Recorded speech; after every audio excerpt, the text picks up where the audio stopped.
गमखार साहिब अबरार वखियार सैयद आलम नूर मुजस्सम जनाब मोहम्मद रसूलुल्लाह सल्लल्लाहु ताला अलैहि वसल्लम की बारगाह बेकस पनाह में झूम कर हदिये दुरूद पाक पेश फरमा ले। अल्लाहुम्मा अला सय्यिदिना मौलाना मोहम्मद वाला सय्यिदना मौलाना मोहम्मद अल्लाहुम्मा सल्ले। और अपने क़ुलूब अज़हान को मुनव्वर मुजल्ला कर रहे थे। आज ये देखकर बेहद खुशी हो रही है। यूँ तो गुरिया नगर में एक सालों से 40 साल के करीब हो रहा है मुझे आते हुए। मस्जिद के करीब रोड के किनारे पतली पतली सी जगह पे आप जलसा करते थे जगह तंग होने की वजह से। लेकिन आज आपने जो ये पंडाल सजाया है ये देखकर बड़ी खुशी हो रही है। माशाअल्लाह। कि ये ज़मीन किसकी है? आए दान कर दिया। हाँ माशाअल्लाह माशाअल्लाह, ये तो बहुत अच्छा हो गया, बहुत अच्छा। जिसने दान किया अल्लाह उसको जज़ा दे और समाज ने इसको ख़रीद लिया, ये बहुत अच्छा काम किया है ना। मुस्तक़बिल में भविष्य में इंशाअल्लाह ताला यहाँ बेहतर काम होगा। अब क्या इरादा है वो तो हमें मालूम नहीं, लेकिन जलसा इस वक्त बहुत अच्छा लग रहा है। दीन मिल्लत के लिए ही कोई ना कोई काम होगा इंशाअल्लाह ताला, है ना।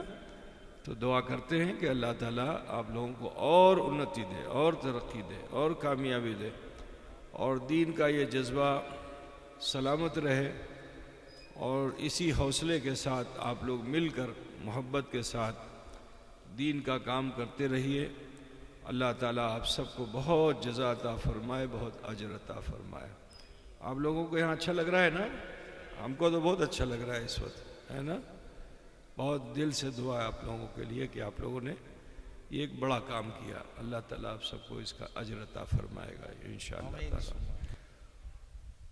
बहरहाल वक्त भी काफ़ी हो चुका है, तो थोड़ी देर अगर आप इजाज़त दो तो मैं भी कुछ बयान कर दूँ कि सुनबेन बड़े जावेन की करबेन कत मानुष सुनबेन ना, हाथ तुले बोलो ना। देखो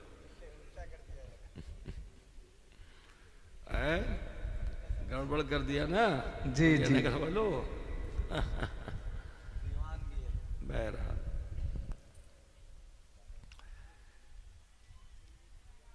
मैंने जिस आयत करीमा के एक अंश की तिलावत की है, पूरी आयत करीमा नहीं पढ़ी है, आधी आधी करीमा पढ़ी है, ठीक है। अल्लाह रब्बुल इज़्ज़त इरशाद फरमाता है वश्शम्सु तजरी लिमुस्तक़र्रिन लहा, और सूरज अपने मुस्तकर पर तैर रहा है। अल्लाह ताला कादिर मुतलक है। ये उसकी कुदरत के उसने लफ्ज़ कुन का ऐलान किया। जैसे ही कहा हो जा, तो इतना अल्लाह का फरमाना था कि मखलूक तख्लीक हो गई। ज़मीन बन गई, पहाड़ बन गया, पानी हो गया, आगुन हो गई, ठीक है, आसमान हो गया, चंद्रो नक्षत्रों सब बन गए। और ये उसकी मर्जी कि उसने जिसे जहाँ चाहा जगह दे दी। अगर वो चाहता तो पृथ्वी आसमान पे होती और सूरज ज़मीन पे होता, है ना। ये तो उसकी मर्जी है कि उसने जिस मखलूक को जहाँ चाहा जगह दी। किसी को ज़मीन में जगह दी, किसी को ज़मीन पर जगह दी, किसी को पहाड़ में जगह दी, किसी को पहाड़ में जगह दी, किसी को पानी में जगह दी, किसी को पानी पर जगह दी, हवा में, गगन में, आसमानों में, आसमानों के ऊपर भी अल्लाह ने जहाँ चाहा जिसे जगह अता फरमा दी। आसमान दुनिया में अल्लाह ताला ने अनगिनत सितारों को, नक्षत्रों को वजूद अता फरमाया, जिसको ब्रह्मांड कहते हैं।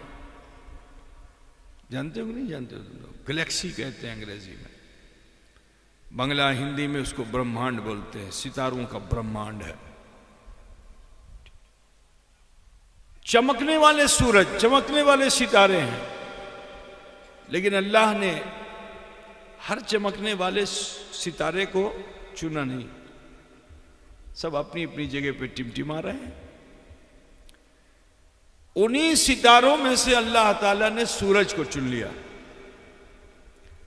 अब जब सूर्यों को चुना तो अल्लाह ताला जिसको चुनता है, जिसको सिलेक्ट करता है, उस पर अपना हुक्म नाफिज कर देता है, हुक्म के अमल में लगा देता है। तो सूरज को अल्लाह ताला ने हुक्म के अमल में लगा दिया कि शुकाले उदय होते हुए, संध्या वेला अस्त होते हुए, है ना, बांग्ला वैसे बोलते हैं ना, शुकाले उदय होवे, संध्या वेला अस्त होते हुए। सूरज ने अल्लाह का हुक्म मान लिया। वो भी मखलूक है, वो भी थक जाता, लेकिन उसने अपनी थकान का ख्याल नहीं किया। अल्लाह का हुक्म माना, सुबह को निकला, शाम को डूबा, सुबह को निकला, शाम को डूबा। ये अमल वो करने लगा। तो जब कोई चीज चक्कर लगाने लगती है, रोटेशन होने लगता है उसमें, तो रोटेशन से पावर होता है, पावर बनता है। कोथा बुझ रहे हो ना? जैसे मिसाल के तौर पर जनरेटर तुम चलाते हो, हंडी लगाया तुमने, तो जब हंडी लगाते हो तो उसमें एक चक्का होता है जो घूमता है। तो जब वो घूमता है तो उससे पावर बनता है कि नहीं बनता है ना भाई? पावर बनता है, उससे आप बिजली बना लो, उससे आप ट्रैक्टर चला लो, उससे जो भी चाहो सोच कर लो। उसी व्हील के ऊपर सब वो जितना राउंड करेगा, स्पीड करेगा, उतना पावर बढ़ जाएगा। यही तो होता है ना। मालूम क्या हुआ कि रोटेशन से पावर बढ़ता है। तो वो सूरज जब सुबह को निकला, शाम को डूबा, सुबह को निकला, शाम को डूबा, तो अल्लाह ने उसमें पावर दे दिया, सोलर एनर्जी दे दी। ठीक। अब सोलर को बंगला में क्या कहते हैं? सौर ऊर्जा। क्या बोलते हैं? तुम लोग पूछता है कि नहीं पूछता है? सौर ऊर्जा, सूरज की ऊर्जा। तो आसमान में वो रहता है, लेकिन जब अल्लाह ने उसको पावर दिया तो कहा, ए सूरज, तू रहता तो आसमान में है, लेकिन सुन, मैंने तेरी निजामत दुनिया में रख दी है। अब जब तक तेरा सोलर सिस्टम दुनिया में रहेगा, दुनिया कायम रहेगी। ये सोलर सिस्टम नहीं रहेगा तो दुनिया कायम नहीं रहेगी। न चिड़िया चहकेगी, न कलियां चटकेगी, न आबशार झरने से नगमगी आएगी, न दरिया में रवानी आएगी, न पहाड़ों में बुलंदी आएगी, न हवा चलेगी, न ऑक्सीजन होगी। किच्छु होवे ना, संपूर्ण शेष हो जावे, नष्ट हो जावे। ठीक है? बुझ गया कि नहीं बुझ गया? तुम्हारे हिसाब से मुझे बोलना पड़ता है। ठीक। संपूर्ण नष्ट हो जावे। सोलर सिस्टम पे, सूर्य के निजाम पे ही दुनिया का निजाम है। सूरज से रोशनी आती है तो आपके बदन में भी थोड़ा ताकत आती है, हरारत आती है। अगर 5 दिन सूरज ना निकले तो बोलो परेशान होते हो कि नहीं होते हो? है ना? सूर्य उदय होलो ना, सूर्य निकलो ना, तो बादल, चिंता होती कि नहीं होती है? मेरे अजीज, उसी आसमान में धरती की तरह एक और मखलूक है जिसको चंद्रो कहते हैं। जिसको क्या कहते हैं? चंद्रो। जैसे जमीन में कोई रोशनी नहीं है, आलो नहीं है, ऐसे ही चांद में भी कोई आलो नहीं है। तो जब इसको पावर मिला तो इसको तो हिंसा होनी चाहिए थी। आमियो छिलम, हमको क्यों नहीं मिला? आमियो गोल आछी, सूर्यो गोल आछे। ठीक है? आमियो घनत्व राखी, सूर्यो घनत्व राखछे। ओखने आगुन आमी ठंडा, अल्लाह ने हमको क्यों नहीं ये पावर दिया, हमको क्यों नहीं हुक्म दिया, तो उसको ईर्ष्या होती। लेकिन वो चंद्रो बड़ा समझदार था, कहा जिसको अल्लाह इज्जत दे दे उसकी शान में खोती मत करो। जिसको, समझ रहे हो कि नहीं समझ रहे हो तुम लोग, जिसको अल्लाह इज्जत दे दे उसकी शान में खोती मत करो। कामयाब होना है तो उसके पीछे पीछे चलो। सुभान अल्लाह, सुभान अल्लाह। उसके पीछे पीछे चलो। तो आसमान में रहने वाला वो चंद्रो, सूरज से उसने ईर्ष्या नहीं की, हिंसा नहीं की, घृणा नहीं की, उससे भालोबासा हो गई।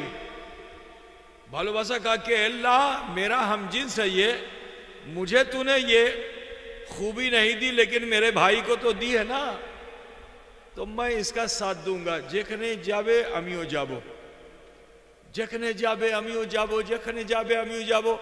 सूरज निकला, चंद्रो पिछने पिछने चढ़ा, पिछने पिछने जवाल हुआ, पिछने पिछने।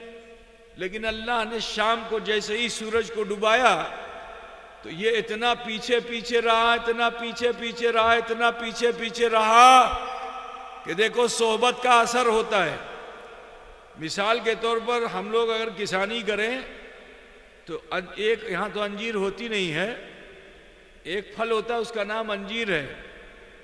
तो अंजीर के बगल में अगर अंजीर फला और वो फल लाल हो गया तो उसकी लाली दूसरी अंजीर कबूल कर लेती है। कोथा बुझ गया कि नहीं बुझ गया, वो भी लाल हो जाती है। और आसान बता दूं कि एक होता है खेत में खरबूजा, तुम्हारे वहां वो भी नहीं होता है। खरबूजा होता है, तुम लोग देखे हो, तरबूज तो तुम लोग देखते हो है ना। एक होता है खरबूजा, बिहार में भी होता है, यूपी में भी होता है, राजस्थान में भी होता है। वो तो खरबूजा गोल गोल होता है, पीला पीला ना। तुमने बंबई में बहुत देखा होगा ना, तो मुंबई में तुम लोग बहुत रहते हो, देखा ही ना। तो मिसाल ये कि खरबूजे के बगल में खरबूजा सुंदर हो जाएगा, शक्ल बनाएगा, तो उसकी शक्ल का असर उसके बगल वाले को भी मिलता है, वो भी उसी रंग में रंग जाता है। को तो बुझते ना। और आसान बता दूं कि लाली मेरे लाल की जित देखो तित लाल, और लाली देखन मैं गई और मैं भी हो गई लाल।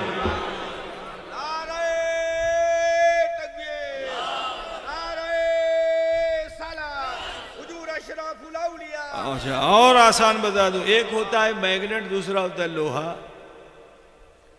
है ना। एक चुंबक होता है और एक होता है लोहा। लोहे में तो पावर नहीं होता है, लेकिन अगर वो चुंबक से लग जाए तो बोलो उसके बाद जब तुम उसे अलग करो तो उसमें पावर होगा कि नहीं होगा। बुझ गया कि नहीं बुझ गया। पावर तो था चुंबक में। चुंबक को क्या बोलते हो तुम लोग, मैग्नेट को क्या बोलते हो, चुंबक ही बोलते हो ना। तो अब चुंबक से अगर लोहा लग जाए तो लोहे में तो नहीं है पावर, लेकिन लग गया तो पावर आएगा कि नहीं आएगा। इतना पावर आएगा कि उसके पीछे अगर कोई हो तो वो भी लग जाए तो उसमें भी पावर आ जाएगा। पता बुझ गया कि नहीं बुझ गया। उसके पीछे रहने वाले के पास भी पावर आ जाएगा। तो अब तो आपकी समझ में बात आ गई कि सोहबत का असर होता है। साथ में रहोगे तो लाभ पाओगे, है ना। যদি সঙ্গে থাকবেন তো লাভ পাবেন। কথাটা বুঝতেছেন না বাবা। संगे থাকবেন तो लाभ पावेन। सूर्यों के संगे चंद्रो हो गया। अब जब संध्या वेला हुई तो उस संध्या वेला में जैसे ही अंधकार हुआ, सोहबत का असर इस चंद्रों ने पा लिया। खुद बेनूर था लेकिन सूरज के साथ रहते रहते अल्लाह ने इसे भी रोशनी अता फरमा दी, अल्लाह ने इसे भी उजाला अता फरमा दिया कि जैसे ही अंधकार हुआ चांद की चांदनी पूरे समाज में फूट गई। नाराए तकबीर, नाराए तकबीर। यहां एक बात और भी बता दूं मैं, सुने, एक बात और भी बता दूं। वो सूरज तो शाम को डूब जाता है। अच्छा, डूबने पे उसको कोई कहेगा कि मोरे गलो? कोई अगर ये सोच ले कि सूर्यो मोरे गलो तो तुम ही जीवित थकबेन, सोच सोच के मर जाएगा कि अब तो सुबह नहीं होगी, है ना। तो जो चीज डूब जाती है सूरज डूब गया तो सूरज मरा नहीं, छुप गया, है ना। तो बिला तमसील और तशबीह मुझे कह लेने दो कि जो आज नबी के ताल्लुक से ये कहते हैं नबी बोरे गलेन, उनको समझाना चाहिए कि जब सूरज रात के अंधेरे में छुप गया तो सुनो, इसी तरह अल्लाह ने मौत का गलबा नबी पर डाल करके नबी को इस दुनिया में छुपा दिया। इसलिए छुपा दिया क्योंकि उनके पीछे चलने वाला अबू बकर है, उनके पीछे चलने वाला उमर है, उनके पीछे चलने वाला उस्मान है, उनके पीछे चलने वाला अली है, उनके पीछे चलने वाले सहाबा हैं। तो नबी को इसलिए छुपाया गया कि नबी तो नूर है लेकिन ये नूर वाले नहीं हैं। अब इन्हें छुपाया इसलिए गया कि अबू बकर अपनी सदाकत के साथ चमके, उमर अपनी अदालत के साथ चमके, उस्मान अपनी सखावत के साथ चमके, अली अपनी शजाअत के साथ चमके और हसन और हुसैन अपनी शहादत के साथ चमके। और गौस ख्वाजा जिनके नाम की तुम कॉन्फ्रेंस किए हुए हो, गौस ख्वाजा अपनी विलायत के साथ चमके। सुभान अल्लाह, सुभान अल्लाह, बहुत को भाग है। खुदा बुझ गया कि नहीं बुझ गया, है ना। अब सुनो, अल्लाह ने सूरज को पावर दिया है, शक्ति दिया है, और उसके सोलर सिस्टम से दुनिया चल रही है। पत्ती में हरियाली है, अभी लीचू आ गई तो कल आम आ जाएगा, है ना। फूल भी आएगा, फल भी आएगा, इसी सूरज की वजह से। लेकिन यही सूरज की गर्मी जमीन के 3 हिस्से पे पड़ती है जहां पानी है, जिसको समुद्रों कहते हैं। क्या कहते हैं? समुद्रों कहते हैं। तो जब समुद्र पे सूरज की रोशनी पड़ती है तो तुम लोग तो बंबई में रहते हो, दिन में देखो समुद्र में जोश आता है? नहीं आता, हल्का रहता है। दिन में जोश नहीं आता है, हल्का रहता है, क्योंकि सूरज की गर्मी से वो गर्म हो जाता है। लेकिन रात में जैसे ही चांद की चांदनी उस पानी पे पड़ती है और उसकी गर्मी को ठंडक में बदल देती है चांदनी, तो अब उस पानी में जोश आता है। साइंस कुछ कहती है लेकिन मैं कुछ कहता हूं, मेरी सोच कुछ और है कि उस पानी पर जब चांद ने अपनी चांदनी के जरिए एहसान किया ना, तो वो एहसान फरामोश पानी नहीं था। उसने कहा, इतनी दूर से तूने मेरे ऊपर एहसान किया, अमी आपनर चरण स्पर्श करबो, अमी आपनर संगे साक्षात करबो। था जमीन पे बड़ा लतीफ पानी, चुल्लू में लो तो रुक ना सके, कतरे कतरे बह जाए, लेकिन उसने भी तय कर लिया, अमी चंद्रमा काछे अमी जाबो और उनर संगे साक्षात करबो, उनर चरण स्पर्शो करबो। ठीक है। तो पानी में जोश पैदा हुआ, जिसको ज्वार भाटा कहते हैं। तुम लोग सुना कि नहीं सुना, है ना। बंबई गए होगे तो देखा होगा, हाजी अली पे पूरा जोश रहता है ना, नरीमन पॉइंट पे पूरा जोश रहता है ना। ज्वार भाटा उसको कहते हैं। रात जैसे ही होती है अब हाई टाइड आ जाता है, जोश आता है 50 फीट ऊपर, 100 फीट ऊपर, 200 फीट ऊपर, लेकिन फिर नीचे जमीन की ग्रेविटी उसे खींच लेती है, फिर वो नीचे आता है, लेकिन फिर मुकाबला करके ऊपर जाता है, फिर नीचे आता है। तो ये जो पानी का रोटेशन है, मैंने बताया कि रोटेशन से पावर आता है। जब आप रोटेट होगे तो आप में पावर आएगा। कोथा तो बुझते ना बाबा। तो सुने, अब इस रोटेशन का असर ये हुआ कि पानी गैस बन गया। अब जो गैस बना तो जमीन की जो कशिश थी, कशिश समझते हो नहीं, ग्रेविटी, खिंचाव, वो शेष हो गया। अब जमीन जो है पानी को खींच नहीं पा रही है, क्योंकि वो गैस बन गया। तो जो चीज गैस होती है वो ऊपर की तरफ जाती है ना। अब ये गैस ऊपर की तरफ जाने लगा, इसी नियत से कि अमी चंद्रमा काछे जाबो, उनर चरण स्पर्श करबो, उनर संगे साक्षात करबो। ठीक है, क्योंकि उनका एहसान मेरे ऊपर है मेरे अजीज। मगर जो आशिक हो जाता है ना, जो किसी को चाहने वाला हो जाता है, उसे उसके महबूब को हर वक्त दिखाया नहीं जाता है, बस थोड़ी सी झलक दिखाई जाती, फिर पर्दा लगा दिया जाता है। तो अब जब ये आसमान की तरफ जाने लगा, एक मंजिल ऐसी थी कि मिल ही लेता कि अचानक अल्लाह के हुक्म से उसे रोक दिया गया। कि तुम्ही जाते परबना, तुम्ही आशिक आचेन जाते परबना। तो ये जो बादल, ये जो गया था गैस, ये बादल बन गया। अब जब बादल बन गया तो कानने लगा, कानने लगा तो पानी गिरा जमीन पे। अब जो पानी गिरा जमीन पे तो जमीन अगर सूखी थी उसको तर कर दिया, खेत में गिरा तो खेत को हरा भरा कर दिया, बगान में गिरा तो बगान को हरा भरा कर दिया, मैदान में गिरा तो मैदान को हरा भरा कर दिया। जहां आसमान से गिरा हुआ पानी गिरता है उस जगह को वो हरा भरा कर देता है। ठीक है ना भाई? कुछ ऐसा होता है कि नहीं होता है? बिजली से ही तो हरियाली आती है, बिजली से हरियाली आती है। पानी गिरा, जमीन पे पानी गिरा, जिस जगह गिरा हरा भरा कर दिया। मुसलमानों मुझे कह लेने दो, पानी तो सिर्फ पानी ही होता है ना, चाहे वो समुद्र का पानी हो चाहे आसमान का पानी। कहां से गया था? समुद्र से गया था।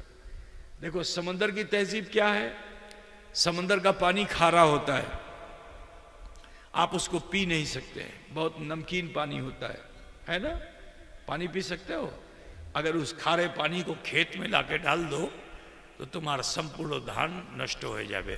ठीक है, जीटा तुम्हें चाष करबे सीटा होबे ना, गाछ में डालेगा तो गाछ जल जाएगा, ठीक है, खेत में डालेगा तो खेत जल जाएगा। जहां ये पानी जाता है जला देता है।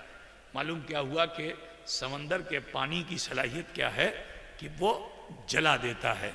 खेत में जाए तो खेत को जला दे, मनुष्य पेट पी अगर पानी को पी ले तो पेट जल जाए।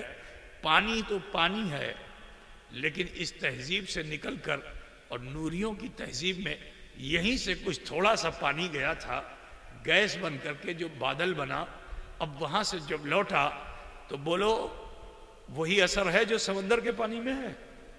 नहीं, कल तक खारा था, लेकिन जब नूरियों की तहजीब में मिल गया, अब वहां से जब लौटा तो वो पानी खारा नहीं मीठा है। मीठा पानी है ना भाई, वो बहुत मीठा पानी, मिनरल पानी है, उससे अच्छा पानी कोई नहीं है, बरसात के से अच्छा पानी कोई नहीं है ना? तो एक पानी वो है जो जला देता है और दूसरा पानी वो है जो जिला देता है। पानी में दो क्वालिटी है कि नहीं है? अरे बोलो ना भैया, पानी दो क्वालिटी का हुआ ना, तो फिर तुम कैसे नबी को अपनी तरह कहते हो? नबी को अपनी तरह कैसे कहते हो? नबी अमर मोतन, नबी अमर मोतन। अरे जब दो पानी एक जैसे नहीं हो सकते तो बशर और मुस्तफा लासानी एक जैसे कैसे होंगे? कथा पूछ गया। सुभान अल्लाह। बात को समझ रहे हो ना? आसानी से समझा रहा हूं मैं आपको, अल्लाह करे कि मन में ढुका रहे, है ना?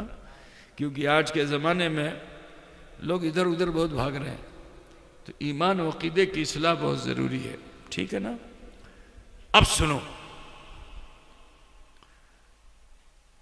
पानी गिरा, हरियाली आ गई, जीवन दे दिया उसने, लेकिन मिलने की तड़प, मिलने की ताब आप अभी भी है। बादल के ऊपर भी उसने जोश दिखाया, फिर गैस बन गया, और गैस बना तो और ऊपर गया, लेकिन फिर रोक दिया गया, तुम इस साक्षात करते पारबे ना। तो जब रोका गया तो जानते हो क्या बना? शबनम, जिसको तुम शीत कहते हो। क्या बोलते हो? शीत कहते हो ना? शीत, रात में शीत गिरती है ना, तो शीत कहते हो। ये शीत जब जमीन पे गिरने लगी तो तुम्हारे वहां जो बांस की बसवाड़ी, क्या बोलते हो उसको, जहां बांस, बसवाड़ी बोलते हो ना, तो बसवाड़ी ने कहा, ऐ शीत, तूने इतनी मेहनत मशक्कत की और ऊपर गया, नूरियों से मिलकर आया है, अब तुझको हम माटी में मिलने नहीं देंगे, तुझे माटी में मिलने नहीं देंगे। तो सांप और बांस ने अपना मुख खोल दिया, जैसे ही मुख खोला पानी उसके अंदर, उसने मुख को बंद कर लिया। लेकिन अल्लाह ताला ने इंसान को अशरफुल मखलूक़ात बनाया, अपना खलीफा बनाया है, तो ये इंसान अल्लाह की बहुत सी मखलूक का हशर इसी दुनिया में कर देता है। मिसाल के तौर पर अब किसी को छप्पर बनाना है, घर बनाना है, ठीक है, टेंट लगाना है, तो क्या करेगा? बांसवाड़ी में जाएगा, बांस को काटेगा। अब जो बांस को काटेगा तो फाड़ेगा भी, ऐसा करता है कि नहीं करता? अब जो फाड़ेगा बांस को तो उसी बांस के अंदर वो एक कतरा जो उसने लिया था, जब फाड़ेगा तो पानी नहीं निकलेगा, बंसलोचन हो जाएगा। और ये बंसलोचन जो होता है ये बहुत सी उसूद में काम आता है, बड़ा कीमती है। कोथा बुझ गया ना। बसवाड़ी ने कहा माटी में मिलने नहीं देंगे, अनमोल बना दिया। आओ, मैदान में गिरने लगा तो अल्लाह की मखलूक गाय, अब उस गाय ने भी कहा कि ए पानी तुझे हम मिट्टी में नहीं मिलने देंगे। उसने भी अपना मुंह खोला, वो कतरा उसके मुंह में गया, पेट में चला गया, सीने में जाके महफूज हो गया। इंसान उसका भी हाशिर हशर करने वाला पहुंच गया। बिस्मिल्लाह अल्लाहु अकबर, गर्दन पे छुरी चला दी। और जैसे ही गर्दन पे छुरी चलाई, जो जानकार होते हैं वो झट से हाथ डाल देते हैं पेट में, और जब पेट में हाथ डालते हैं तो कभी कभी वहां से कुछ निकलता है, उसको कहते हैं गावलोचन। क्या कहते हैं? पीला पीला होता है। क्या कोई उसको बंगला में गावलोचन बोलते हैं, है ना? गावलोचन बोलते हैं। पानी था मगर गावलोचन बड़ा कीमती होता है। मैं आपको बताऊं, आज से 15-20 साल पहले उधर हिमताबाद साइड में, रायगंज के करीब में गांव है खुलसी, बमुआ है खुलसी, 2 गांव है सब मुरीदों के।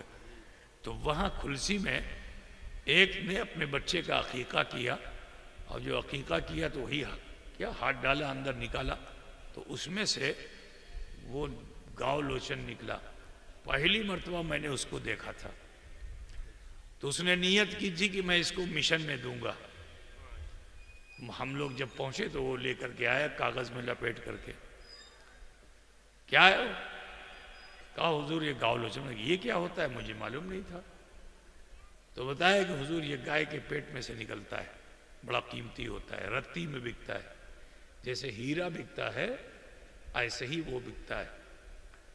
तो वो इतना था कि गुल मोहम्मद हमारा वाली साहब का मुरीद, उसने उसको कलियागंज में जो बेचा तो उसकी कीमत आई उस वक्त 13,000 रुपया, इतना ही सा था। जरा सोचिए क्या कीमत होती है गावलोचन। यही सीत जंगल में जो गिरने गया तो वहां अल्लाह की मखलूक हाथी खड़ी, उसने अपना सूंड उठाया और उस कतरे को सूंड के जरिए अपने दिमाग में रख लिया। दिमाग में जो ये कतरा पहुंचा तो पानी बन के नहीं रहा, बल्कि उसकी पेशानी में अनमोल मोती बन गया, जिसको गजमुत्ता कहते हैं, जो 1-2 दिन का, एक का नहीं करोड़ों करोड़ का बिकता है। खुदा ना बुझते छे ना। यही पानी जो सीत है समंदर में गिरने गया। अब जो समंदर में गिरने गया तो समंदर की तह में एक अल्लाह की मखलूक है जिसको झिनुक आप लोग बोलते हो। क्या बोलते हो? झिनुक बोलते हो ना? झिनुक, सीतू जिसको कहते हैं। तुम्हारे वहां क्या बोलते हैं? झिनुक बोलते हैं कि सीतू है? सीप, सीप। अरे भाई तुम्हारे, मैंने देखा छोटे छोटे बच्चे लिख करके आम को छिलते हैं। क्या बोलते हैं तुम्हारे वहां? क्या बोलते हैं? झिनुक, झिनुक ना, झिनई। अब इतनी बड़ी तो झिनई, बड़ा हुआ तो झिनुक।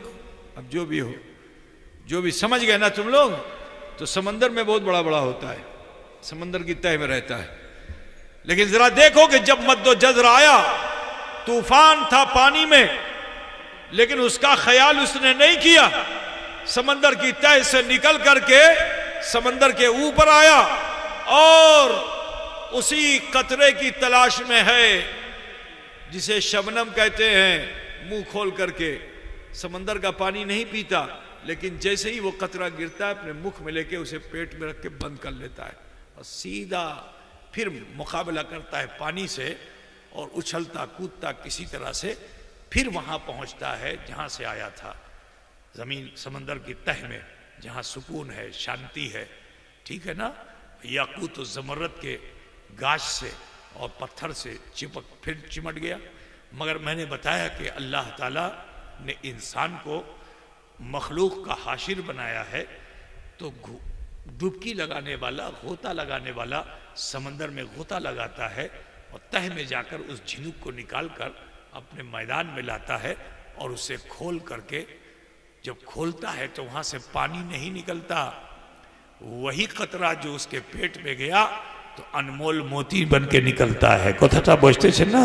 तो सुनो अताए रसूल कॉन्फ्रेंस करने वालों, ये मेरे ख्वाजा का करम है कि वो हिंद में आए और उस सिलसिले को फैलाते हुए अखिए पाक तुम्हारे बंगाल में आए, अलाउल हक आए, नूर कुतबे आलम आए, हाफिज जाहिद बंदगी आए, सिलसिला चलता रहा, मखदूम अशरफ जहांगीर सिमनानी आए और फिर आगे सिलसिला चलता रहा तो तुम्हारे गोरिया नगर में अशरफुल औलिया आए और तुम्हें उन्होंने अपने दामन में जगह दे दी। तुम जैसे भी थे तुम्हें जगह दे दी। कल मैदान महशर तुम्हारे मुर्शिद का दामन खोला जाएगा तो सुनो, तुम वहां से बेमिकदार पानी की तरह नहीं दिखोगे, अनमोल मोती की तरह। सुभान अल्लाह। नारे तकबीर, नारे तकबीर, नारे रिसालत, नारे हैदरी, पीर का दामन, अताए रसूल कॉन्फ्रेंस, नारे तकबीर। हर मुश्किल को बर्दाश्त करते करते तुम्हारे मुर्शिद तुम्हारे गोरिया नगर में आए। मैं जब पहली मर्तबा आया था यहाँ तो मुझे याद है कि हाजी उस्मान साहब के वहाँ क़याम था और हजरत की तबीयत ठीक नहीं थी तो मुझे भेज दिया था यहाँ मौलाना अकमल साहब के साथ। और ये जो रास्ता आज बहुत शानदार बन गया है, इस रास्ते में कमर कमर भर कीचड़ होता था और गोरू गाड़ी से खींच करके लेके आते थे। वो नहीं चल पाता था, उसको पिटाता था, फिर 8-10 लोग चक्के कुछ घुमाता था कीचड़ में घुस घुस करके, तब जाके गोरिया नगर आना होता था, है ना भाई। बच्चों को तो नहीं याद होगा, लेकिन जो लोग उम्र रसीदा हैं, मेरी उम्र के हैं या मुझसे कुछ कम के हैं, ज़्यादा के, उन्हें याद होगा, है ना। सोचो कितना कष्ट सहकर तुम्हारा मुर्शिद तुम्हारे वहाँ आया, है ना, और उसने तुम्हें अपने दामन में समेट लिया।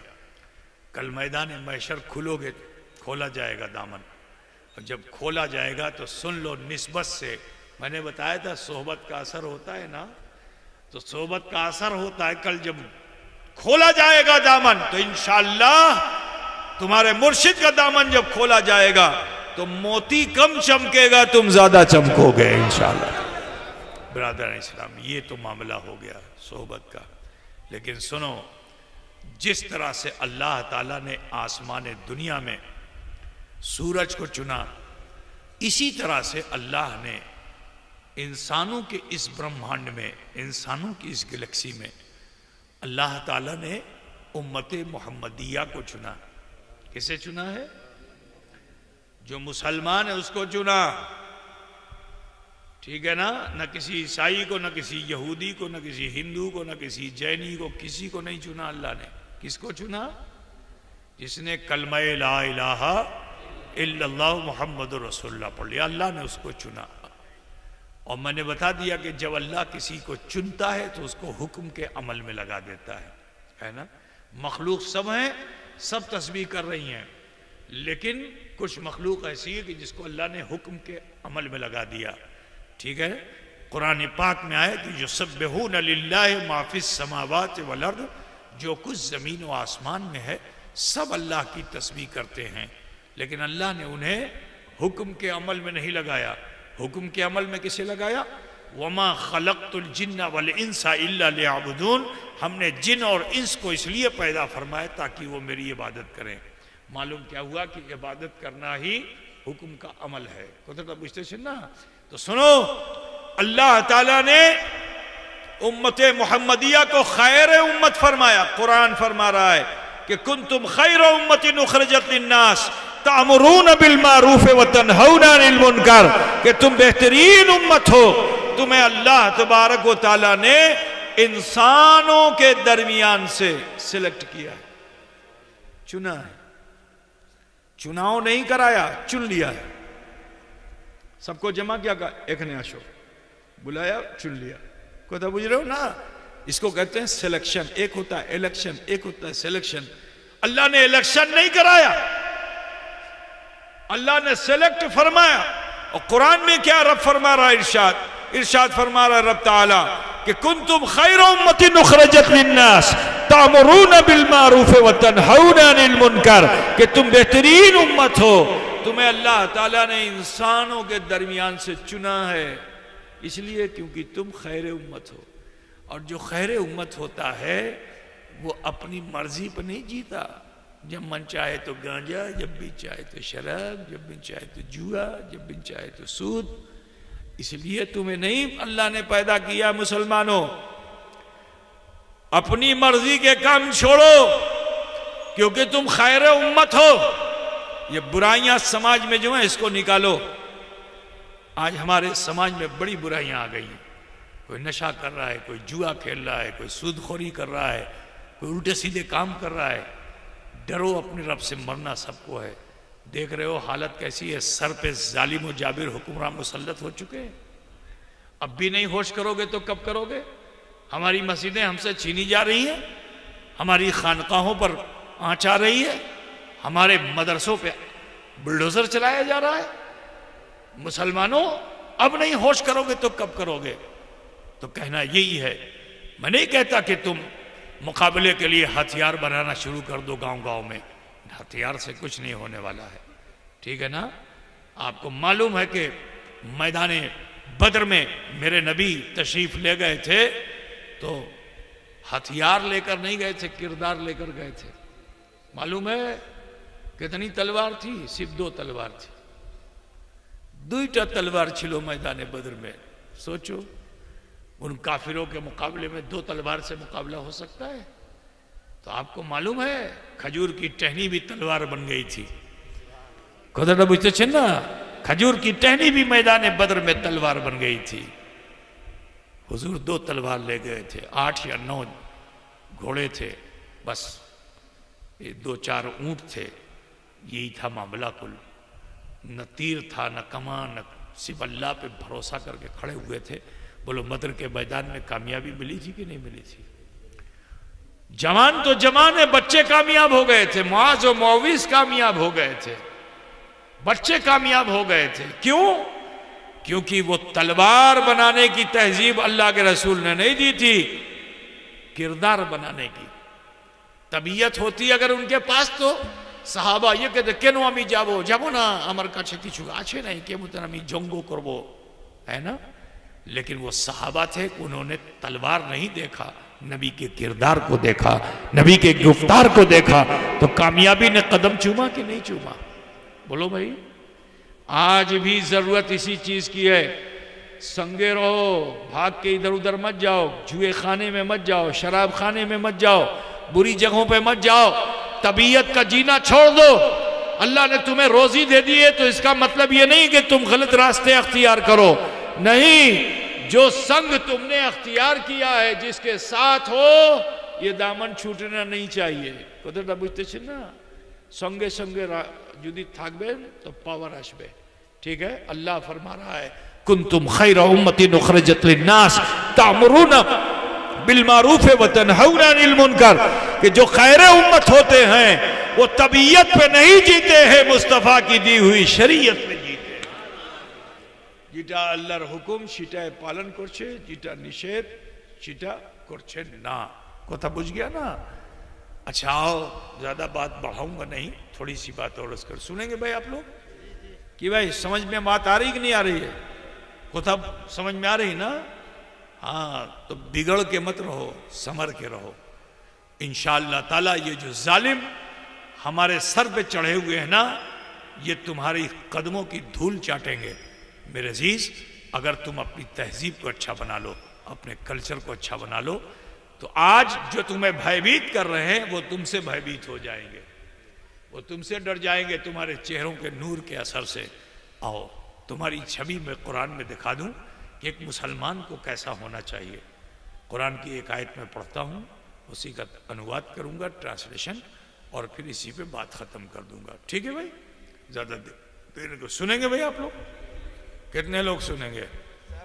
सब लोग सुनेंगे। अच्छा अच्छा, तो सुनो, आयत करीमा बड़ी मशहूर है, आपने उलमा से सुन रखा होगा कि मोहम्मदुर रसूलुल्लाह वल्लज़ीना माहु अशिद्दाउ अलल कुफ़्फ़ार रुहमाउ बैनहुम तराहुम रुक्कन सुजदन यब्तगून फज़लन मिनल्लाहि व रिदवाना सीमाहुम फी वजूहिहिम मिन असरि सुजूद इला आखिरी। इसका ट्रांसलेशन आपको नहीं मालूम, बता दूं? मोहम्मद सल्लल्लाहु अलैहि वसल्लम और उनके मानने चाहने वाले काफिरों पर शिद्दत पसंद है। अब पहले तो यह समझना होगा काफिर कौन है। क्या आपके जहन में सिर्फ यह है कि जो हिंदू है वही काफिर है? क्या आपके जहन में यह कि जो ईसाई है वही काफिर है? क्या आपके जहन में यही कि यहूदी जो है वही काफिर है, मुशरिक जो है वही काफिर है? नहीं, कलमा पढ़ने वाला भी काफिर, कलमा पढ़ने वाला भी काफिर है।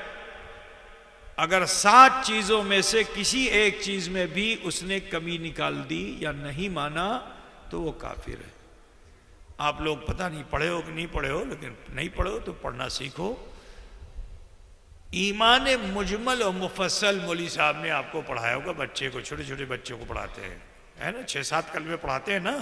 उसमें एक कलमे को क्या कहते हैं? ईमान मुजमल, एक को कहते हैं ईमान मुफस्सल, जिसकी तफसील मैं आपको बता दूं कि आमनतु बिल्लाहि व मलाइकतिही व कुतुबिही व रसूलिही वल यौमिल आखिर वल क़द्रि खैरिही व शर्रिही मिनल्लाहि ताला वल बास बादल मौत। ठीक है, ये 7 चीजें हैं और इनमें से किसी चीज का भी अगर कोई इनकार कर दे, ना माने या उसकी तौहीन करे तो वो मोमिन नहीं होगा। কথা बुझ गया ना? कोई अगर अल्लाह में अल्लाह का शरीक बना दे तो मोमिन नहीं होगा। अल्लाह में ऐब निकाले तो भी मोमिन, কথা বুঝতে চান? अल्लाह में शरीक करे तो भी मोमिन नहीं, अल्लाह में ऐब निकाले। अब मिसाल के तौर पर मैं एक आयत करीमा तुम्हारे सामने पढ़ दूं, बहुत मशहूर आयत करीमा है कि इन्नल्लाह अला कुल्ले शैइन कदीर। क्या?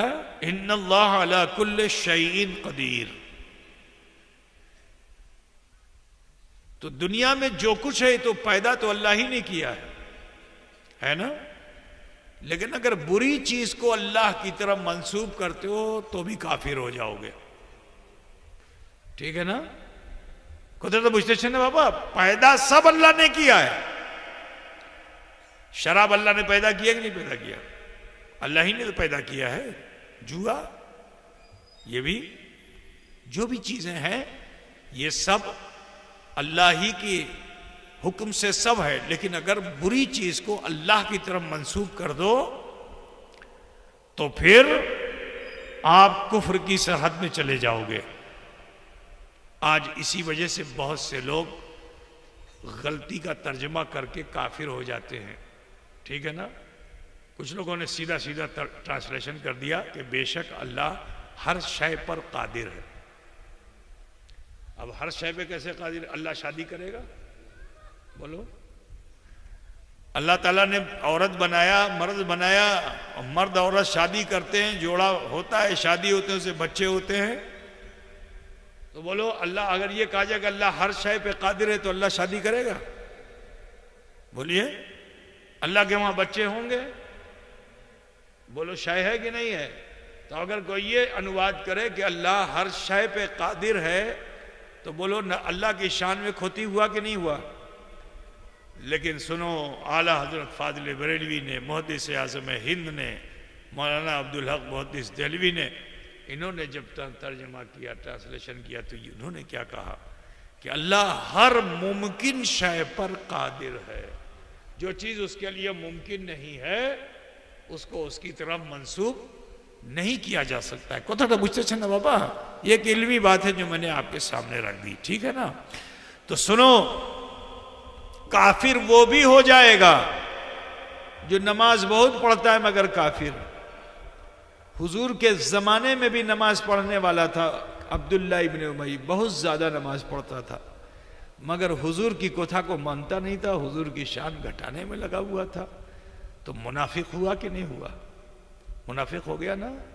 हुजूर अपने अखलाक से, अपने अखलाक की बुनियाद पे उसके मरने पर खड़े भी हो गए नमाज जनाजा में, लेकिन आयत करीमा फिर नाजिल हो गई कि अब किसी मुनाफिक की नमाज जनाजा नहीं पढ़ाई जाएगी। कोथटा बुझते छे ना मेरे जी, ये तो हुजूर का अखलाक था कि सरकार खड़े हो गए। बिरादरान मिल्लत इस्लामिया, समात फरमाइए कि काफिर कलमा पढ़ने वाला भी है, काफिर मुशरिक भी है, ठीक है ना, काफिर मुल्हिद भी है, जो खुदा ही को नहीं मानता वो भी काफिर है, ठीक है। इनकार करने वाले को काफिर कहते हैं, तौहीन करने वाले को काफिर कहते हैं, ठीक है ना भाई। अब ये मत देखो ये तो अल्लाह अकबर की नमाज पढ़ता है, मुसलमान ही होगा, तुम रिश्तेदारियां करने लगते हो, ये नहीं देखते हो कि उसका अकीदा क्या है। ये देखा टका पैसा बहुत है, बीड़ी वाला बहुत बड़ा है, चलो उसके वहां शादी कर ले। नहीं मेरे प्यारे, रिश्ता देखो वहां जहां मोमिन हो। गैर मोमिन में रिश्ता करोगे तो गुनहगार हो गए, वो रिश्ता रिश्ता नहीं होगा और जहन्नम में जाने का जरिया होगा। मेरा काम है मुझे आपको बता देना, ठीक है। आओ देखो कुरान क्या कह रहा है, तुम्हारी छवि कैसी पेश कर रहा है, उसे देखो कि मोहम्मदुर रसूलुल्लाह वल्लज़ीना माअहु अशिद्दाउ अलल कुफ़ार रुहमाउ बैनहुम तराहुम रुक्कन सुज्जदन यब्तगून फज़लन मिनल्लाहि व रिदवाना। मोहम्मद सल्लल्लाहु अलैहि वसल्लम और उनके मानने चाहने वाले काफिरों पर शिद्दत पसंद है। अब वो चाहे कलमा पढ़ने वाला ही काफिर क्यों ना हो, उस पर भी शिद्दत पसंद है, ठीक। मस्जिद भागने वाला है उस पर भी शिद्दत पसंद, मदरसा तोड़ने वाला है उस पर भी शिद्दत पसंद, अजान से रोकने वाला है उस पर भी शिद्दत पसंद। कोथरदा बुझते छे ना बाबा, जो हमारे दीन को फैलने से रोके मुसलमान उससे मुकाबले के लिए खड़ा है, अगरचे उसके पास हथियार नहीं है, ठीक है ना। और रहमाउ बैनहुम, और आपस में मुसलमान सिला रहम होते हैं। यहां बिल्कुल उल्टा है, काफिर से बड़ी दोस्ती, उससे रिश्तेदारी भी कर लेते हैं आज के इस समाज में, और आपस में भाई भाई में टुकड़े टुकड़े हैं, है ना। भाई भाई आपस में बटा हुआ है, एक भाई दूसरे भाई को नहीं देख रहा है, एक पड़ोसी दूसरे पड़ोसी को नहीं देख रहा है। बोलो इस आयत करीमा की तफसीर तुम बन सकोगे? क्योंकि तुमने अपनी शक्ल बदल डाली है। तुम्हारी जो शक्ल कुरान में वैसी तुम्हारी सूरत नजर नहीं आ रही है। तुम्हारी सूरत क्या है कि अशिद्दाउ अलल कुफ्फार रुहमाउ बैनहुम, आपस में भाई भाई होते हैं, भाईचारे के साथ रहते हैं, भालोबासा के साथ रहते हैं, मोहब्बत के साथ रहते हैं। अगर कोई किसी से कोई दुखो भी हुआ तो 3 दिन से ज्यादा अपने मन में दुख रखता नहीं, उसको माफ कर देता है। यह मुसलमान की शान कि अगर दुखो भी किसी से हो गया तो 3 दिन से चौथा दिन नहीं होना चाहिए, ठीक है। 3 दिन के अंदर अंदर अपने मुस्लिम भाई की उस खोती को माफ कर दो। ऐसा होता है हमारे समाज में, नस्लों में इख्तिलाफ रहता है ना। नस्लों में तुम अपनी छवि देखो और कुरान में जो तुम्हारी छवि वो देखो, क्या मेल खाती है? नहीं मेल खा रही, इसीलिए हम जलील ख्वार हो रहे हैं, हम रुसवा इसीलिए कि नहीं मेल खा रही है। सुनो, और फिर सिला रहम होता है, फिर उसके बाद क्या है, तराहुम रुक्कन सुज्जदन यब्तगून फज़लन मिनल्लाहि व रिदवाना, और इन्हें देखा जाता है कि रुकू और सजदे की हालत में होते हैं। बड़ी बड़ी मस्जिद हम बना लेते हैं, नमाजी बहुत कम होते हैं। बूढ़े बूढ़े लोग आगे नमाज पढ़ लेते हैं, जवान तो ईद बकरीद का इंतजार करते हैं। कभी मजबूरन जुमे में आ गए तो 2 ही रकात पढ़ के फर्ज से भाग जाते हैं। नहीं मेरे प्यारे, कुछ है बहुत नमाज पढ़ने वाले, लेकिन सुनो, जो दिखावे और रिया की नमाज पढ़ने वाले हैं उनके लिए कुरान में आया है कि फवाइलुल लिल मुसल्लीन अल्लज़ीना हुम अन सलातिहिम साहून, वाइल है, जहन्नम का सबसे निचला हिस्सा है उन नमाजियों के लिए कि जो दिखावे की नमाज पढ़ते हैं, लोटा थाली लटकाए चले आ रहे हैं। भाई साहब आपको फुर्सत नहीं आई, नमाज पढ़िए, अपनी नमाज की फिक्र करो, दूसरे के चक्कर में क्यों हो। देखा ना कुछ लोग लोटा थाली लिए घूम फिर रहे हैं, यहाँ पका रहे हैं, वहां पका रहे हैं, यहाँ गोरू मनसो तो वहां बकरा मनसो, देखा है कि नहीं देखा? हाँ, तो उनके लिए जहन्नम का सबसे निचला हिस्सा है। ये मत देखो कि इतना बड़ा बड़ा गट्ठा इसकी पेशानी पे है, कोई तो बुझ गया ना। मेरे अजीज, मैं आपको बताना चाहता हूं कि तराहुम रुक्कन सुज्जदन यब्तगून फज़लन मिनल्लाहि व रिदवाना। वो नमाज पढ़ने वाले कहते हैं यदि नबी का ख्याल आजबे तो नमाज होबे ना। नमाज 5 वक्ता पढ़ते हैं, तहज्जुद भी पढ़ते हैं, इशराक भी पढ़ते हैं, चाश भी पढ़ते हैं, अवाबीन भी पढ़ते हैं, सलातुत तस्बीह पढ़ते हैं, दिन भर नमाज पढ़ते हैं। लेकिन क्या कहते हैं? यदि नबीर ख्याल आजबे नमाज में तो नमाज होबे ना। और कुरान क्या कह रहा है? तराहुम रुक्कन सुज्जदन यब्तगून फज़लन मिन अल्लाह।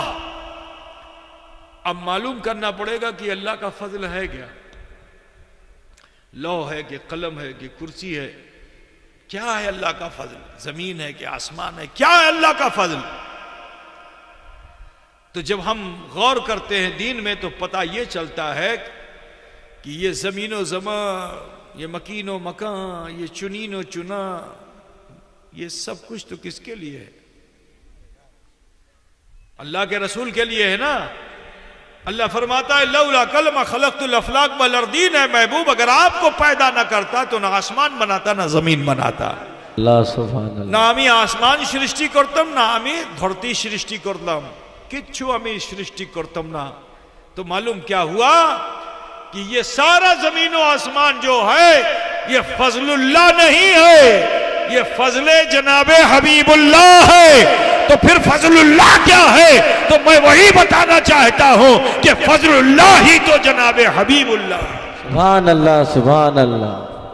नारे तकबीर, नारे तकबीर, नारे रिसालत, अताए रसूल कॉन्फ्रेंस, पीर का दामन, नारे तकबीर, नारे रिसालत। खुदा बुझते से न बाबा। तो मालूम क्या, अगर नबी का ख्याल नहीं आएगा नमाज में तब नाक उठी रही तो पढ़ के चले आओगे। लेकिन इमाम साहब बोलेंगे नमाज होबे ना। सजदे में गए थे, दोनों टांग उठा करके रखा था, अपनी उंगलियों को जो है किबले की तरफ नहीं किया था, नमाज होबे ना। क्यों? का नबी का ख्याल नहीं आता, टांग उठ गई। यदि ख्याल आसबे तो भले मतन नमाज पढ़बे कि पढ़बे ना, है ना। हाथ के खने बांधा जाबे, के मतन दाड़िए थाकबो, के मतन रुकू करबो, के मतन सजदा करबो। तो जीटा तुम्हें करबेन ख्याल किसका आएगा? बोलो अब्बा का आएगा कि अम्मा का? नबी का ख्याल आएगा ना। सल्लू कमा राई तो मुनी ओसल्ली, जे मतन नबी पढ़ी सीटे मतन पढ़े। तो बोलो ख्याले नबी आएगा कि नहीं आएगा? नबी ए मतन दाड़िए छिलेन, आमी दाड़िए आছি, ए मतन रुकू करेছিলেন, আমি रुकू করছি, ए मतन सजदा করেছিলেন। तो यदि नबी का ख्याल आसबे तो डिसिप्लिन से नमाज होगी कि नहीं होगी? बोलो होगी ना। अब बोलता है नबी का ख्याल आएगा तो नमाज नहीं होगी। कुरान क्या कह रहा है? तराहुम रुक्कन सुज्जदन यब्तगून फज़लन मिनल्लाहि व रिदवाना। अब जो लोग ख्याल नबी में आ जाते हैं तो नूरे मोहम्मद का असर उनके चेहरों पे ऐसा होता है कि कुरान क्या कह रहा है?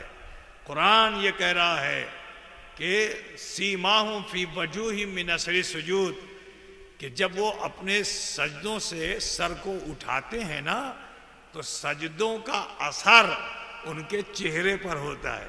कहाँ होता है? अब कुछ लोग समझता है यही होता है, ठोक ठोक के काला कर डालता है। बुझ रहा है ना। आजकल तो प्लास्टिक की चटाई आई है, बहुत जल्दी काला हो जाता है। 2-4 मतवा जहाँ ऐसे ऐसे किया गोरू की तरह, है ना, ऐसे ऐसे किया जा, निशान पड़ गया। कुदरत बुझते से ना होगा। मेरे अजीज अब सुनो, वो सूरज जो आसमान दुनिया में से अपनी रोशनी जमीन में छोड़ता है, ये भी मोहताज है बंदाए मोमिन के सजदे का। मैं बड़े चैलेंज के साथ कहता हूं कि उस सूरज में मजाल नहीं है कि जब तक बंदाए मोमिन सजदे में हो और वो निकल आए। उस सूरज में मजाल है कि वो निकल आए। मुसलमान जब तक सजदे में रहेगा सूरज निकल पाएगा? अरे बोलो। अब गुरिया नगर का कहेगा हुजूर ने तो कह दिया है तो हम लोग इतना लंबा सजदा करें, इतना लंबा सजदा देखें, सूर्यों को निकलने नहीं देंगे हम, हैं? तो बोलो शरीयत की नमाज होगी कि तबीयत की? अरे भाई अपने मन से सजदे में रहो और फजर का समय शेष हो जाए और तुम सजदे में रहो। बोलो करते परवेन क्योंकि मोमिन जो होता है वो तबीयत पे नहीं शरीयत पे होता है, जैसा रब ने फरमाया अम्र बिल मारूफ और नहीं अनिल मुनकर पे होता है। अल्लाह ने तुम्हारे ऊपर नमाज को फर्ज करार दिया है ना, और उस नमाज को जो तुम अदा करते हो तो कब, वक्त में। इन्नस्सलात कानत अलल मोमिनीन किताबन मौकूता, कि बेशक नमाज को अल्लाह ताला ने वक्त मुकर्ररा में फर्जियत का मुकाम दिया है। तो बंदाए मोमिन जब तक सजदे में रहेगा सूरज की मजाल नहीं कि वो निकल सके। ठीक है, सारी दुनिया सूरज की मोहताज है। किसी हिंदू भाई से पूछो कि भाई आप पूजा कब करोगे, हमारी अजान पे तो उसको बहुत एतराज है। कहते आप पूजा कब करोगे, तो वो बोलता है कि যখন সূর্য উদয় হবে আমি নমস্কার করব, তারপরে পূজা করব, জল डालबो। ठीक है। अच्छा ईसाई से पूछो घंटा कब बजाएगा, तो कहा जब सूरज निकलेगा तब घंटा बजाएंगे। यहूदी से पूछो तुम कब पूजा करोगे अपनी, तो कहा अभी रात्रि बेला আছে আমি করব না, सूर्य उदय होवे तारपरे।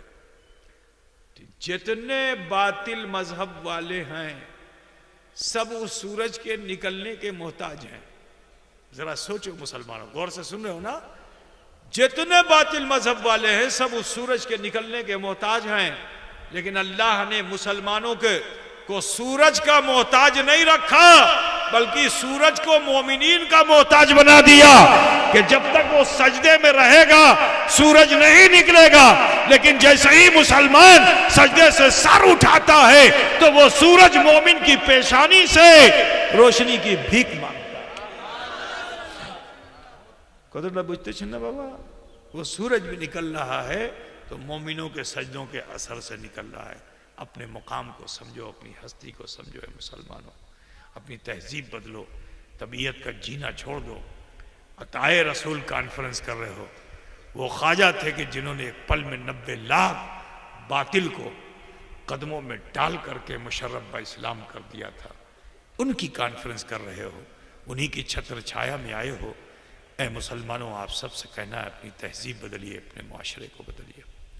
चाहते हो कि जिंदगी में इनकलाब आए और जिल्लत और रुसवाई की जिंदगी से बच सको, तो एक ही अमल है कि शरीयत के कामों में हिस्सा लेने लगो। शरीयत के कामों में हिस्सा लेने लगो, पंजगाना नमाजें पढ़ने लगो। मैंने तुम्हें बताया कि रोटेशन में पावर है। अल्लाह ने तुम्हें क्या रोटेशन दिया है, यही तो रोटेशन है। फजर, जोहर, असर, मगरिब, इशा। आसमान में सूरज 12 बुर्जों से गुजरता है और तुम्हें अल्लाह ने 5 मंजिल से गुजारा। फजर की मंजिल, जोहर की मंजिल, असर की मंजिल, मगरिब की मंजिल, इशा की मंजिल। तो जब ये रोटेशन तुम्हारा होने लगता है, जैसे जैसे तुम रोटेट होने लगते हो, अल्लाह तुम्हें पावर दे देता है, अल्लाह तुम्हें शक्ति दे देता है। जिस अताए रसूल की तुम कॉन्फ्रेंस कर रहे हो, ये अताए रसूल वो हैं कि जो नमाज छोड़ कर नहीं आए थे, मुसल्ला लेकर आए थे। पीर का मुसल्ला लेके आए थे। मुर्शिद ने मुसल्ला दिया था कि बेटा जा रहे हो, नमाज को मदीने में छोड़ के मत जाना, मुसल्ला लेके जाओ। जंगल हो तो पढ़ना, सहरा हो तो पढ़ना, बारिश हो तो पढ़ना, आग की बारिश हो तो भी पढ़ना, छोड़ना नहीं। तो मेरे ख्वाजा ने आग की बारिश में भी नमाज पढ़ी है। सुनो, आग की बारिश में भी, कि जब अजमेर की धरती पे आप तशरीफ लाए और जादूगर आया मुकाबले के लिए, तो आपने अपने मुरीदों से क्या कहा था, इटा अमर छड़ी आछे, डंडा आछे, इसको लो और एक घेरा लगा दो। ठीक है ना। तो मेरे ख्वाजा ने एक निशान लगवा दिया था, गोल चक्कर निशान, औसी के बीच में रह गए। कहा देखो इसके बाहर मत जाना। मुसल्ला बिछाया, अल्लाह अकबर, पीछे मुक्तदी खड़े हो गए सारे, अल्लाह अकबर कह के हाथ बांधा। उधर जादूगर ने आग की बिष्टी किया। अब जो आग की बिष्टी किया, आसपास के जंगल जल गए, मगर मेरे ख्वाजा को उस आग ने जलाया नहीं, बल्कि जो कुफ्र की आग उस जादूगर के सीने में थी वो भी निकल आई, और नूरे ईमान मेरे गरीब नवाज के जरिए उसके सीने में पहुंचा। उसके सीने में पहुंचा तो वो भी मुशर्रफ बा इस्लाम हो गया। बुझते थे ना। कि अगर आगुन की भी बिष्टी हो तो भी नमाज को छोड़ना नहीं, चाहे जितना मुश्किल वक्त आ जाए, नमाज को छोड़ना नहीं। तो ए गुरिया नगर और आसपास के आए हुए मुसलमानों, तुम सबसे भी कहना है, अगर बचना है तो एक ही जरिया है, वो है नमाज। मस्जिदें आबाद कीजिए, माँ बहन बेटियां अपने घरों में मुसल्ले बिछाएं, नमाज की पाबंदी करें, घर को पाक व साफ रखें, इतना पाक व साफ रखें कि जहां मन चाहे मुसल्ला बिछा के नमाज पढ़ लें। मस्जिद की तरह घर को बना के रखो। मेरी बहन बेटियों, कुरान की तिलावत करो, कलमा शरीफ दुरूद शरीफ का विर्द करती रहो। गाली गलौज और लड़ाई झगड़े से कुछ नहीं होता कि सास बहू के झगड़े और ननद भौजाई के झगड़े, इससे कुछ मिलने वाला नहीं है। अगर भालोबासा के साथ रहोगी ना तो किसी की दुआ तुम्हारे काम आ जाएगी और तुम्हारा ये मेल, तुम्हारी ये मोहब्बत अल्लाह को पसंद आएगी। तो फिर तुम्हारी रोजी में जो बेबरकती हो रही है वो बेबरकती नहीं होगी।